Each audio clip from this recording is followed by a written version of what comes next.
Morgan സ്റ്റാൻലിയുടെ ഒരു report ഇപ്പോൾ പുറത്തു വന്നിരിക്കുകയാണ്. ഒരു ബുൾ കേസ് സിനാരിയോയിൽ നിലവിലിപ്പോൾ സെൻസെക്സിനെ സംബന്ധിച്ചിടത്തോളം പരിശോധിക്കുകയാണെങ്കിൽ 2026 ഡിസംബർ ആകുമ്പോഴേക്കും ബുൾ കേസ് സിനാരിയാണ് ഉള്ളതെങ്കിൽ സെൻസെക്സ് 1,07,000 എന്ന് പറയുന്ന ഒരു ലെവൽ ടച്ച് ചെയ്യും എന്നൊരു വ്യൂ പോയിൻ്റാണ് നിലവിൽ ഇപ്പോൾ അവർ പങ്കുവച്ചിരിക്കുന്നത്. ഇന്ത്യയെ സംബന്ധിച്ചിടത്തോളം ഈ 2025 ഒരു പ്രകടനം പരിശോധിക്കുകയാണെങ്കിൽ, കാലണ്ടർ ഇയറിലെ ഒരു പ്രകടനം പരിശോധിക്കുകയാണെങ്കിൽ 1994 ശേഷമുള്ള ഒരു എമേർജിംഗ് മാർക്കറ്റിനെ സംബന്ധിച്ചിടത്തോളം ഉള്ളൊരു ഏറ്റവും വേഴ്സ്റ്റ് ആയിട്ടുള്ള ഒരു പെർഫോമൻസാണ് ഇന്ത്യയെ സംബന്ധിച്ചിടത്തോളം ഉണ്ടായിരിക്കുന്നത്. അതായത് ഈ ഒക്ടോബർ 2025 തന്നെ ഇന്ത്യയുടെ ഒരു മാർക്കറ്റിലൊക്കെ തന്നെ ഒരു ബോട്ടമിംഗ് ഔട്ട് ഉണ്ടായിരിക്കുന്നു എന്നൊരു കാര്യമാണ്. അതായത് റിലേറ്റീവ് വാല്യുവേഷൻസ് ആയിട്ടുള്ള PE മറ്റുമൊക്കെ വെച്ച് കമ്പയർ ചെയ്യുകയാണെങ്കിൽ നിലവിലിപ്പോൾ കാണാൻ വേണ്ടിയിട്ട് സാധിക്കുന്നത് മറ്റ് എമേർജിംഗ് മാർക്കറ്റുമായിട്ട് കമ്പയർ ചെയ്യുമ്പോൾ ഇന്ത്യൻ മാർക്കറ്റും ഒരു കറക്ഷൻ നേരിട്ടിട്ടുണ്ട്.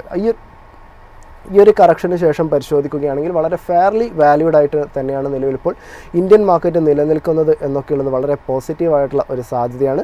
നിലവിലിപ്പോൾ മോർഗൻ സ്റ്റാൻലിയുടെ ഒരു വ്യൂ പോയിൻ്റ് പരിശോധിക്കുകയാണെങ്കിൽ ഒരു ബുൾ കേസ് സിനാരിയോക്ക് ഉള്ളൊരു പ്രോബബിലിറ്റി ആയിട്ട് അവരിപ്പോൾ പറഞ്ഞിരിക്കുന്നത് 30% ഒരു സാധ്യതയാണ്.